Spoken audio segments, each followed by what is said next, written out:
life often feels like a fleeting mystery, a journey that raises profound questions which seem to defy simple answers.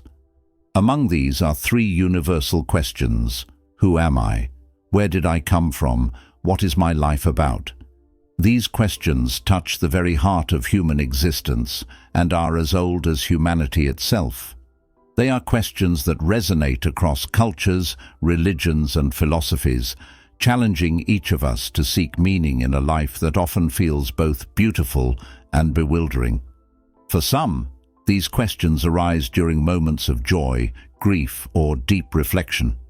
For others, they emerge as quiet whispers that echo throughout their lives, never fully answered, but always present.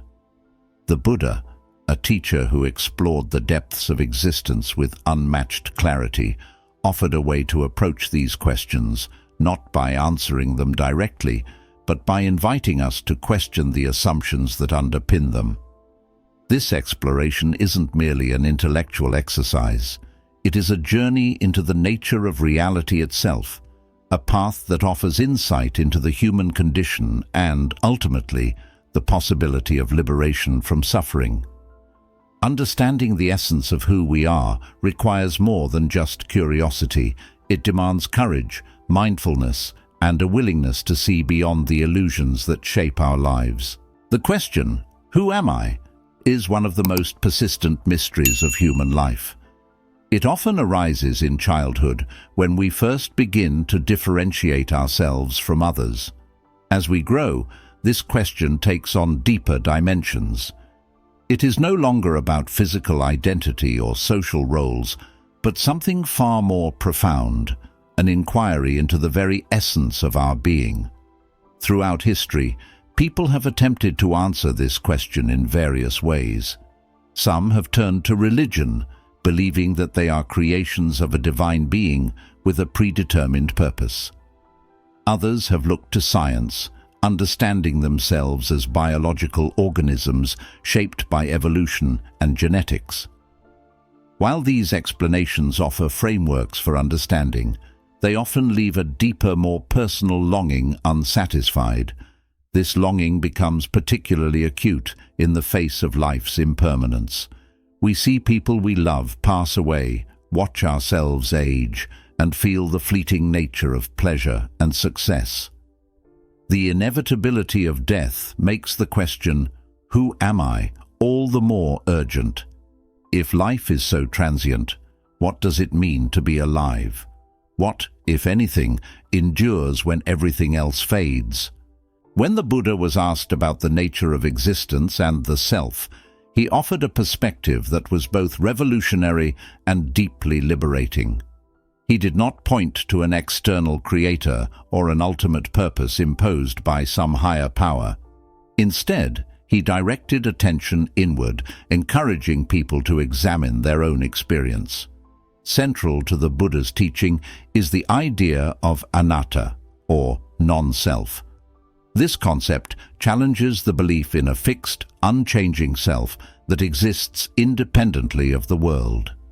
According to the Buddha, what we call self is not a singular, permanent entity, but a collection of constantly changing processes. This teaching is not meant to deny the reality of our existence, but to reveal its true nature.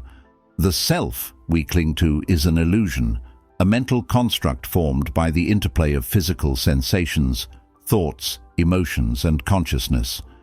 By understanding this, we can begin to let go of the attachments and fears that arise from our mistaken belief in a solid, enduring identity. The belief in a permanent self is deeply ingrained. From an early age, we are taught to think of ourselves as distinct individuals with unique qualities and characteristics.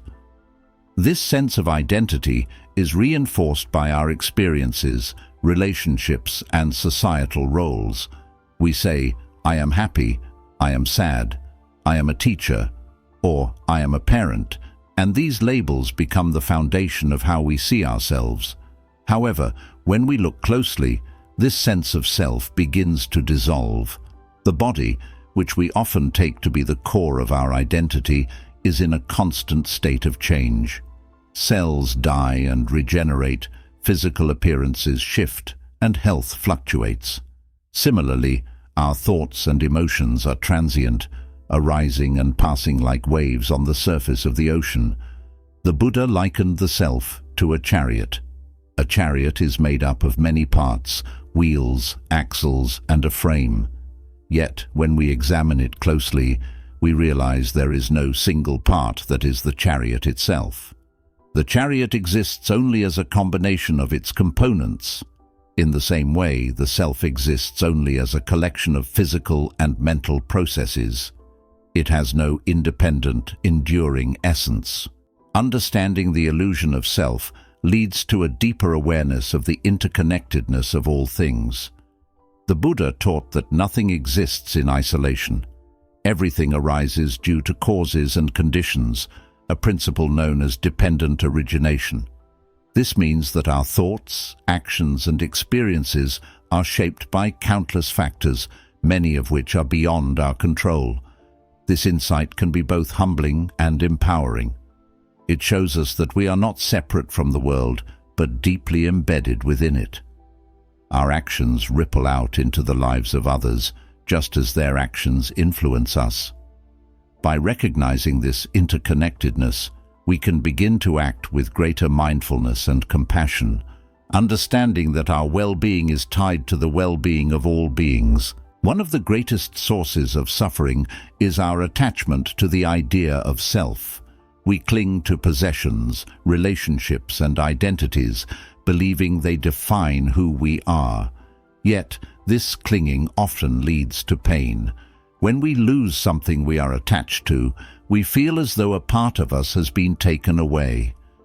The Buddha's teaching on non-self offers a way to break free from this cycle of attachment and suffering. By letting go of the illusion of self, we can approach life with greater equanimity. We no longer need to protect or enhance a false identity. Instead, we can focus on living in harmony with the ever-changing nature of reality. Letting go does not mean abandoning responsibility or becoming detached from life. On the contrary, it allows us to engage with the world more fully. When we are no longer preoccupied with defending a fragile sense of self, we can act with clarity and compassion, free from the distortions of ego. The journey toward understanding non-self is not easy. It requires practice, patience, and a willingness to question deeply held assumptions. Meditation is one of the most effective tools for this journey. By observing the mind, we can begin to see how thoughts, emotions, and sensations arise and pass away. This awareness helps us recognize the impermanence of the self and the interconnectedness of all things. Through mindfulness, we can also observe how clinging to the self creates suffering. For example, when we feel anger, we can notice how it arises from a perceived threat to our identity. By seeing this clearly, we can let go of the anger and respond to the situation with wisdom and kindness. Over time, this practice leads to a profound transformation. We become less reactive, more present, and more attuned to the needs of others.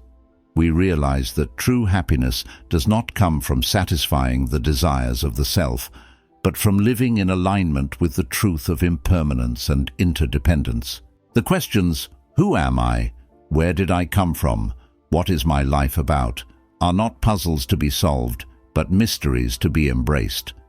They invite us to look beyond the surface of our existence and explore the deeper truths that underlie it. The Buddha's teachings on non-self do not offer simple answers, but a path to freedom. By understanding the impermanent, interconnected nature of existence, we can let go of the illusions that bind us. This letting go is not an end, but a beginning, a way of living that is grounded in mindfulness, compassion, and wisdom.